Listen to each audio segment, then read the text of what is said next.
जय हिंद दोस्तों, आज की इंस्टेंट ब्रेकिंग अपडेट केंद्रीय कर्मी पेंशनर और सैनिक खबरों में सबसे पहले बात करेंगे। पूर्व सैनिकों को 24.5% कोटा, लेकिन भर्ती जो हो रही है 1.9% की ही हो रही है। स्पर्श में पेंशन डाटा और पीपीओ में है उसमें गड़बड़ी है, सीएजी की रिपोर्ट आई, इस पर बात करेंगे। 8 सीपीसी में पे सरकारी और सैलरी 5700 की बढ़ोतरी, पेंशन में 7000 की बढ़ोतरी होगी, इस पर बड़ी अपडेट है। आज डीए 60% कन्फर्म और पेंशन क्रेडिट हुई है, इस पर बड़ी अपडेट है। तो सबसे पहले एक बड़ी खबर है, संसद में आई पूर्व सैनिकों को 24.5% कोटा है, लेकिन जो उसमें भर्ती हो रहे हैं वो केवल 1.9% ही हो रहे हैं। देख सकते हैं कि सार्वजनिक उपक्रमों में पूर्व सैनिकों की भर्ती की जाए, और यह जो खबर आई है, रक्षा मंत्रालय की संसदीय स्थायी समिति ने इस पर बात पर चिंता जताई है कि पूर्व सैनिकों को सरकारी नौकरी के नियमानुसार वरीयता नहीं मिल पा रही है। नेता विपक्ष के जो है राहुल गांधी जी ने पूर्व सैनिकों के इलाज में होने वाली समस्याओं का मुद्दा भी रखा है। सोमवार को सांसद जो राधा मोहन जी की अध्यक्षता वाली समिति ने पूर्व सैनिकों के लिए पुनर्वास नीतियों पर चर्चा हुई।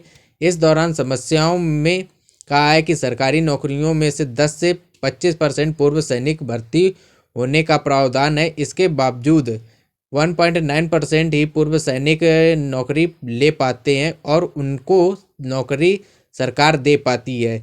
राहुल गांधी ने कहा है कि पूर्व सैनिकों को प्राइवेट अस्पतालों में रेफर किए जाने पर उन्हें एडमिशन नहीं मिलता है, और यह भी आरोप लगाया कि ईएसएचएस की जो हालत है उन्होंने उस पर भी आरोप लगाया है। एक दूसरी रिपोर्ट है सीएजी जिसमें ऑडिट हुआ है, और इसमें जो स्पर्श का ऑडिट किया गया है, स्पर्श में जो पेंशन मिल रही है पूर्व सैनिक और फैमिली को, उसमें कई खामियां 2026-27 में यह ग्रीवेंस का जो है मामला काफी बढ़ गया है। इसको लेकर सीएजी ने रिपोर्ट दी है। सीएजी ने जो खुलासा किया है कि 11 महीनों की जो कंप्लेन है वो अभी तक सॉल्व नहीं हो पाई है। 32 लाख जो एक्स सर्विसमैन और फैमिली पेंशनर्स हैं उनको इनका समाधान नहीं मिल पा रहा है, जिसकी वजह से उन्हें यह दिक्कत आ रही है। तो बता दें सीएजी की रिपोर्ट आई है।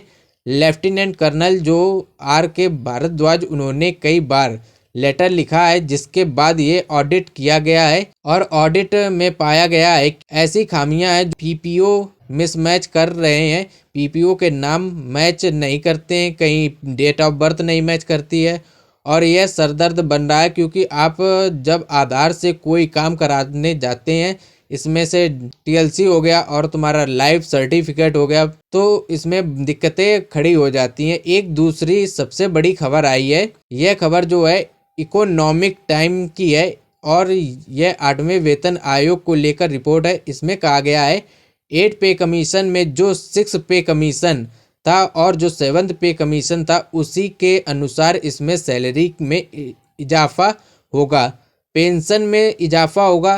पेंशन और सैलरी में कितना इजाफा होगा, तो इन रिपोर्ट में जो 6 सीपीसी और 7th सीपीसी की रिपोर्ट है उससे पता चलता है कि आपका कितनी बढ़ोतरी होगी। इसमें 30 दिसंबर की यह खबर है।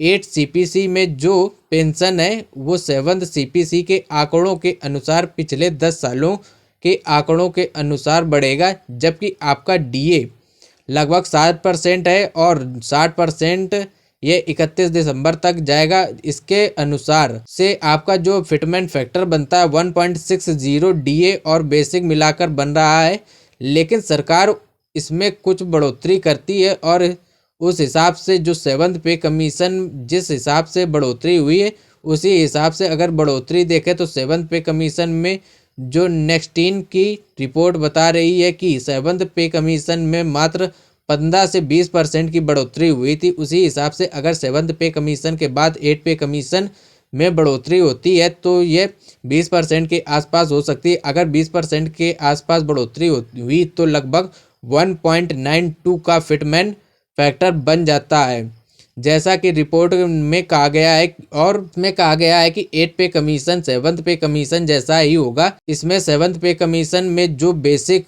थी 7,000 थी, इसे बढ़ाकर 18,000 हुई, लेकिन 7th पे कमीशन में जो डीए 125% था, उसको अगर हम दोनों मर्ज कर दें तो 7,000 प्लस 125% डीए लगभग 16,000 पे बन रही है। लेकिन 16,000 ना होकर इसे 18,000 यानी कि 2,000 की मात्र बढ़ोतरी हुई है और 2,000 की बढ़ोतरी 15% के आसपास बढ़ोतरी का इशारा करती है। इस बार जो 7th पे कमीशन के बाद 8 पे कमीशन में जो बढ़ोतरी होगी 20% की अगर बढ़ोतरी देख लें तो लगभग ये बढ़ोतरी हो जाएगी। वो पे में जिनको 18,000 मिल रही है उनको 5700 की बढ़ोतरी हो सकती है और जो पेंशन में वह लगभग बढ़ोतरी होगी वह 7,000 तक हो सकती है। आज की एक और सबसे बड़ी खबर, दो बड़ी खबरें हैं, एक डीएडीआर को लेकर है, एक पेंशन को लेकर है। डीएडीआर आपका आज फाइनल हो जाएगा और ये कंफर्म हो जाएगा कि 7th पे कमीशन का लास्ट डीएडीआर कितना है। 7th पे कमीशन 31 दिसंबर 2025 यानी कि आज से ख़त्म हो रहा है। कल से 8 पे कमीशन का डीएडीआर जो भी लगेगा वह भी 7th पे कमीशन में ही दिया जाएगा। लेकिन उसे 7th पे कमीशन में जब 8 पे कमीशन लागू हो जाएगा तब उससे 7th पे कमीशन कैलकुलेट नहीं किया जाएगा, वो 8 पे कमीशन में ही कैलकुलेट होगा। तो उसके आज भी आंकड़े आएंगे और वह शाम 6 बजे तक आ जाएंगे। उसकी जो आंकड़े होंगे उसकी जानकारी मैं आपको अगले वीडियो में दे दूंगा। दूसरी बड़ी खबर है, पेंशन खातों में आज क्रेडिट होगी। 31 दिसंबर 2025 को इस पर का एडवांस मैसेज पहले ही आ गया था जो कि बता रहा है कि 31 दिसंबर 2025 को पेंशन खातों में क्रेडिट होगी। बता दें कई पेंशनर्स कल ही मैसेज कर रहे थे जिसमें कह रहे थे कि पेंशन कब क्रेडिट होगी। तो आपको जानकारी है कि 31 दिसंबर 2025 की यानी कि आज दोपहर तक सभी पेंशन क्रेडिट हो जाएंगी और यह पेंशन जो है स्पर्श टीम के लिए जो एडवांस मैसेज हैं सभी को आ गए थे। अगर जिसको नहीं आए हैं तो उसको परेशान होने की ज़रूरत नहीं है। स्पर्श की तरफ से अगर मैसेज भी भेजे जाते हैं तो लगभग 40% या 50% ही मैसेज आते हैं।